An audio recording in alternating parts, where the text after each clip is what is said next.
Hey, how's it going, everyone? Just back in with another lesson. I did this lesson, at least in part, at the beginning of a hangout I had recently with Flat Earth Boxer, but I want it to be a standalone lesson just because of how important it is relating to the hour of temptation. And it's one of the weaknesses of my teaching, but also its biggest strength. And so this is the quote-unquote Achilles heel, of what I teach, but it's something that I could not be happier about. Okay, it's not funny. It's not a laughing matter. I'm overjoyed at the thought of the Bible being true and then us being able to witness Christ's second coming with our own eyes. All eyes will see him, our eyes being a part of that. And then my eyes are only going to be here for not that much longer. So the clock is ticking. But the thought that I would be able to witness that is absolutely incredible to me. Would make all of this more than worth it. Okay, all the deception, all the tribulation throughout our entire life. Very worth it. Okay, I would go through it again, just to be able to know for sure that I would see it.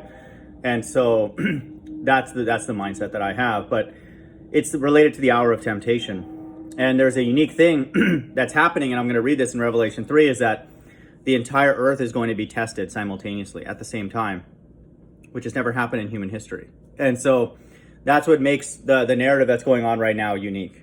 It's the first time the entire earth, the government, has agreed on something and then pushed it, and then it could not be more obvious that that's happening for sure. And it's never happened in human history. And so there's something to be said. So whatever religion or ideology you subscribe to, that entity should have an explanation for it, whether you should go along with it or not.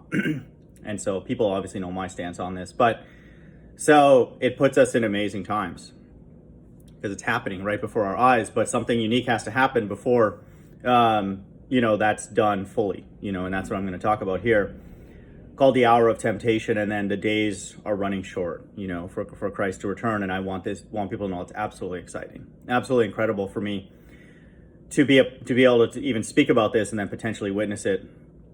But I want people to first and foremost understand God's doing the tempting. And it's the same God that was doing it in Genesis, the same God that's doing it in Revelation.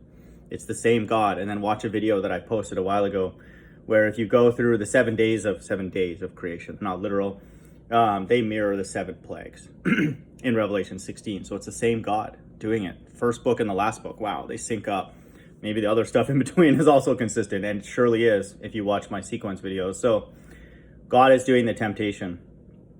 Genesis 22. And after these things, God tested Abraham and said to him, Abraham, and he said, here I am. He said, take your son, your only son, Isaac, whom you love, and go to the land of Moriah, and offer him as a burnt offering on one of the mountains of which I shall tell you. So Abraham rose early in the morning, saddled his donkey, and took 2 of his young men with him and his son Isaac, and he cut the wood for the burnt offering and arose and went to the place of which God had told him.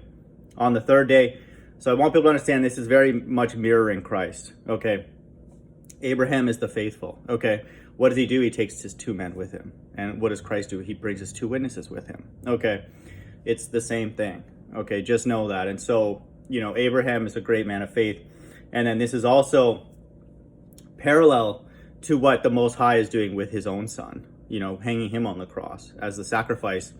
And so this ends differently than that, but just know there's so many parallels here. It's absolutely incredible. So Abraham rose early in the morning, saddled his donkey, and took 2 of his young men with him. Okay, Christ has the 2 witnesses with him all the time, Moses and Elijah. Okay. And his son Isaac, and he cut the wood for the burnt offering and arose and went to the place of which God had told him. And the 3rd day Abraham lifted up his eyes and saw the place from afar. Then Abraham said to his young man, stay here with the donkey. I and the boy will go over there and worship and come again to you. So what is it? Why is he saying worship?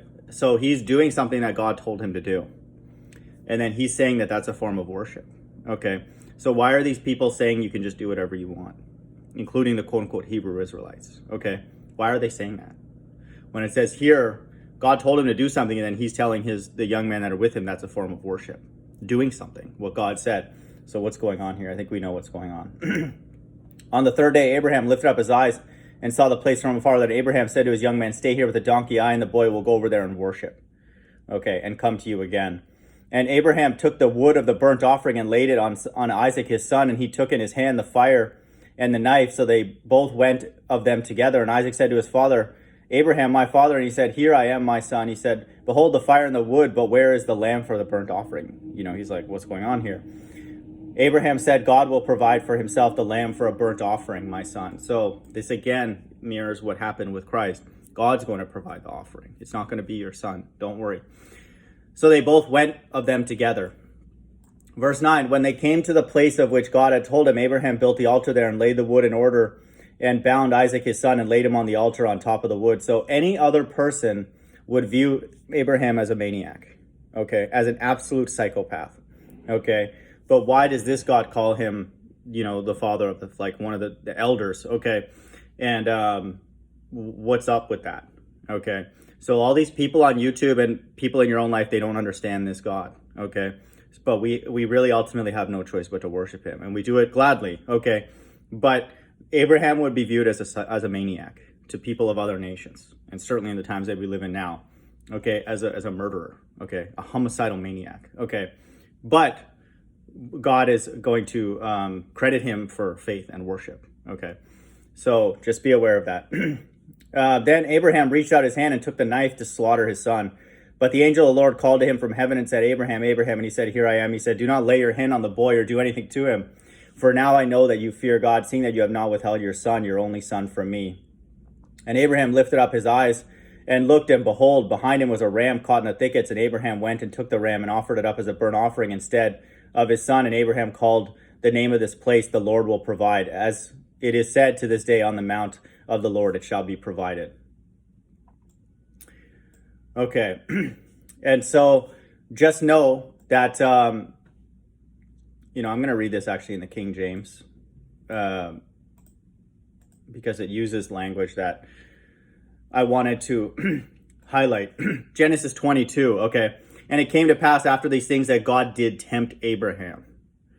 God did tempt Abraham, okay. And so that's a temptation, okay. Now, Matthew 6. This whole chapter is good. I have to read the whole thing. It's amazing. Okay, take heed that you do not do your alms before men to be seen of them. Otherwise you have no reward of your Father which is in heaven. Therefore, when thou doest thine alms, do not sound a trumpet before thee, as the hypocrites do in the synagogues and in the streets, that they may have glory of men. Verily I say unto you, they have their reward.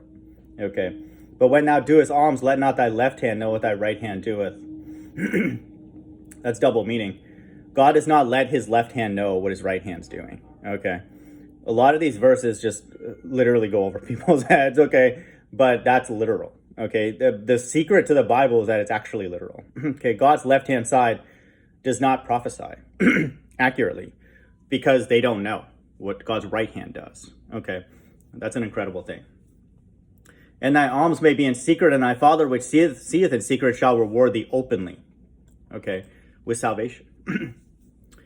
And when thou prayest, thou shalt not be as the hypocrites are, for they love to pray standing in the synagogues and the corners of the streets, that they may be seen of men. Verily I say unto you, they have the reward. That's their reward. That's God's left-hand side. They just want to reward each other. Oh, you're funny. Let me super chat you and whatever, stupid stuff.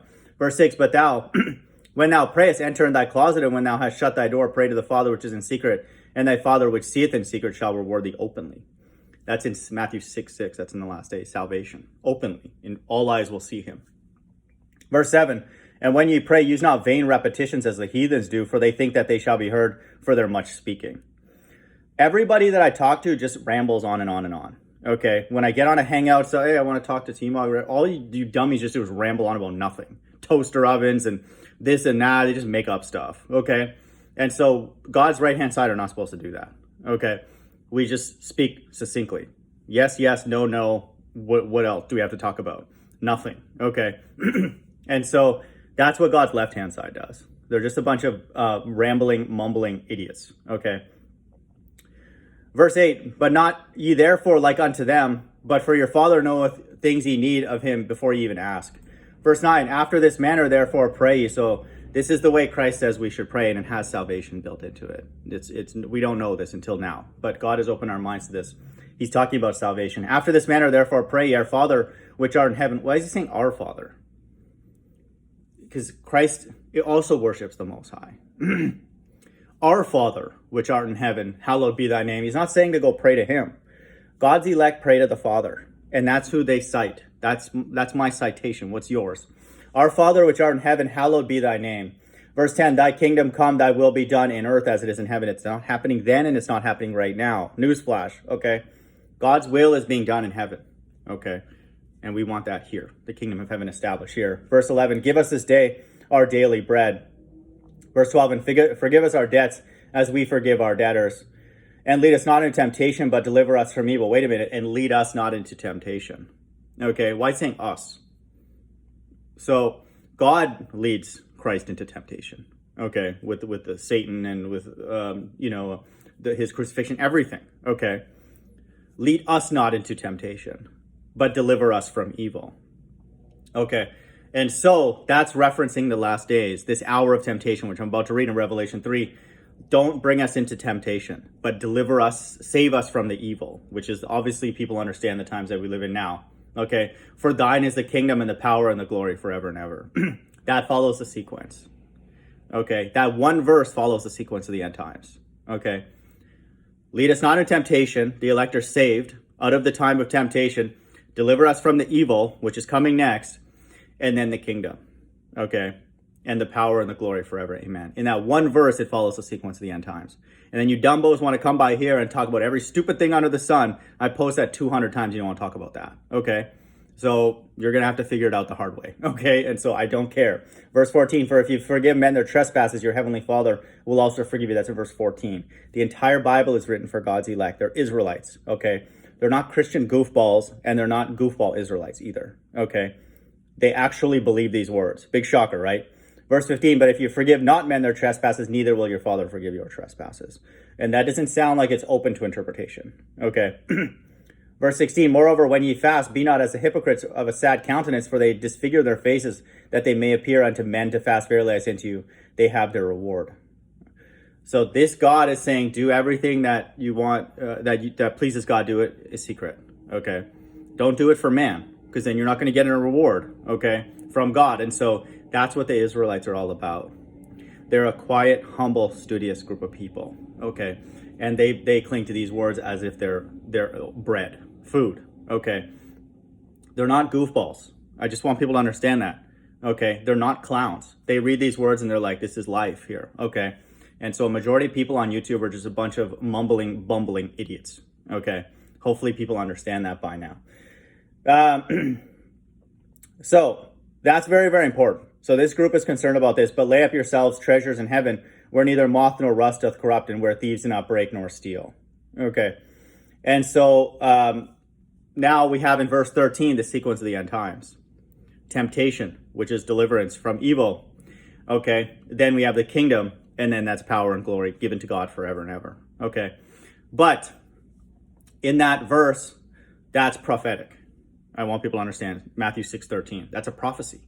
And so now our eyes are open to the fact that that Lord's Prayer that I used to actually recite when I was a young child at school, Sunset Park in North Bay, then they removed it years later because obviously then the beast system was rising.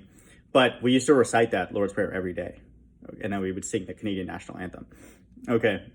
Both of those are probably not happening anymore. Okay, but we used to literally recite this every single day as a young child. And I remember one girl in my class was a Jehovah's Witness and she left. Can you imagine the symbolism in that? She was a Jehovah's Witness, but she did not want to hear and recite the Lord's Prayer every day. So she left the room. A Jehovah's Witness didn't want to recite the Lord's Prayer. I mean, just imagine the irony in that. That's absolutely incredible. Okay. That's the world that we live in. It's inverted. Okay. But Matthew 3, verse 10, because thou hast kept the word of my patience, I also will keep thee from the hour of temptation which shall come upon all the world to try them that dwell upon the earth. Behold, I come quickly. Hold that fast which thou hast, that no man take thy crown. Everything I read in Matthew 6 is don't do anything for man. Okay? Hold that fast which thou hast, that no man take thy crown. What is that? That's the elect being sealed. Okay? That's in Revelation 3:11. Behold, I come quickly. And this is God's elect. This is the church of God's elect, Church of Philadelphia. Verse 12, him that overcometh will I make a pillar in the temple of my God, and he shall go no more out, and I'll write upon him the name of my God and the name of the city of my God, which is New Jerusalem, which cometh down out of heaven from my God, and I'll write upon him my new name. Why does he need a new name if the right one is somewhere here on earth? All these Yahushua, Yahusha, Yaz, Sor, whatever, all these retards, Jesus, even that name has been defiled. Okay. I'll write upon him my new name. Okay. Then that's God's elect. And so that's why Christ has to return on the order of minutes at this point, because it's very, very clear that this is happening right now. Okay. That, Revelation 3 verse 10, which shall come upon all the world to try them that dwell upon the earth. There's a narrative right now where the entire earth is being tested. Okay. What is your allegiance to? Science or something else? Okay. Are you afraid? And that kind of thing. Okay. And so there's a division happening, and it's very, very clear. And then even actors are refusing it. And so it's very, very clear that we're living in these times. And so this verse right here is my weakest point of my quote unquote teaching, but it's at the same time it's the strongest argument for Christ to return today on the order of minutes. Okay. And so if that doesn't happen soon, very, very soon, then the God of the Bible is a liar, because he said that I will keep thee from the hour of temptation. And so there's going to be a point where this group it's not even going to be tempting for them. Okay. And this group is not tempted anyway. So that's again why I know that it's right now, because if this were to go on in the future and be a microchip in the hand, there would be potentially billions of people who are not tempted to do that. Because that's literally what the Bible says to not do. Okay. If you read it literally in the English, in the Greek, we know what it means. It means the side. Okay. But no one would do it. Okay. And so then the elect would be billions of people. The reason why this has to happen right now is that this is actually tempting for quite a few people still, because they're worried about losing their job and that kind of thing. But it's not tempting for the elect. Why? Because first of all, they were sealed. Okay. And they know that they're not going to die. So nothing medical scares them. You could drive backwards on the busiest highway, and if you're one of the elect, now you will make it through that somehow. Okay. That's the way it is. Okay. You could be sitting in the worst hailstorm and every single hail will not hit you. Okay. Or it won't cause you damage to death. That's that group. Okay. So they're not tempted by anything, because they know that they're going to live forever. Okay. And then they're going to be taken away. Lead us not into temptation, but deliver us from evil. Okay. This is the group that's going to be redeemed from among men. Okay. In Revelation 7 and Revelation 14. So this has to happen soon. And so this is why it doesn't matter about my timeline, because every day that goes by, it makes the Bible potentially more and more true if Christ does return, but it also makes the Bible less and less true every single day, starting now. Okay. Because it's very, very clear that the earth is being tempted right now, which shall come upon all the world. It's never happened in human history. So the first thing that happens that tempts the entire earth, that's that. Okay. And then the end times are cut short for the elect's sake. So the first thing that goes out that is a violation of God's laws, and this one's actually a violation of multiple of God's laws. The microchip technically only violates one of God's laws, because it's a cutting of the skin. Aside from that, all the other stuff has already been happening. Okay, contactless payment and all that. Then we all took it prior to that with our credit card, tapless, payments, tapping by payment. So that's not a sin to tap your hand to pay, because we've already been doing it. But cutting the flesh is. But the thing that's going on now violates God's laws on multiple levels. Okay, the piercing, the pork, the unknown synthetic compounds. Never trust thy enemy. We're being a false witness. Okay, the precursor, which was this, is not good for our body, our health, airflow and all that. And Job 9:24, and the list goes on. So it's very, very clear that Christ literally, he has to return on the order of days. And so, or else the Bible is not true. It has nothing to do with my teaching or your teaching, whatever you dummies teach, which is probably stupid. And so it has nothing to do with that anymore. Okay. And so most important take home message is this: God is doing the tempting. He's been doing it in Genesis, and guess what? He's doing it in Revelation. Why? Because Christ told us that in Matthew 6. And then it's written explicitly in Revelation 3. And so this is the elephant in the room. God is behind good and evil. God is doing the tempting. Why? To see who has faith. And the people of the Bible express their faith by actions. Okay, God told Abraham, go and do this, and he's like, let me go and I'm going to worship. Wait a minute, what? No, I thought you were just going to go and do what God said. He counted that as worshiping God. Okay, so we are worshiping God by rejecting every single request of this beast system. That's a form of worship. And the Most High is looking for people to actively worship him. Guess what? In spirit and in truth. Okay, so you have to know the truth. And who are the group that knows the truth? Only God's elect. Okay, and so the Bible only makes sense to God's elect because they're like, this is not even tempting. Okay, even prior to this narrative, it's not tempting because this place is hell. Okay, now we just know that God is making it hell. Okay, this God, the God of the Israelites. And so then we're like, well, we don't want to be here. It's not going to get any better or anything like that. We don't have any power to do that. And then people still to this day are writing on my comment board, oh, we got to stop this. No. What's happening now that we've been waiting for the beginning of creation is God to identify his left-hand side and then burn them with fire. That's what we're waiting for, anxiously. So we see that he's identifying them. Now we're going to wait for the second part, but he's going to enjoy it. He's going to do the sores first and then burn them. Okay. And so this is God's pleasure, and this is written in the book of Enoch. So he's going to enjoy this. Okay. And so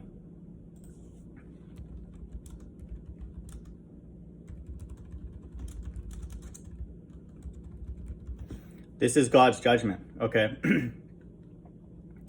And so, I may not be able to find the verse, but I just posted a video recently going through the sequence of the end times in the book of Enoch. And it's very, very telling, the kind of language that God uses when, he's going to destroy. Okay. And so this is incredibly important. Let me just try and find it really quickly here. But this is what God's all about.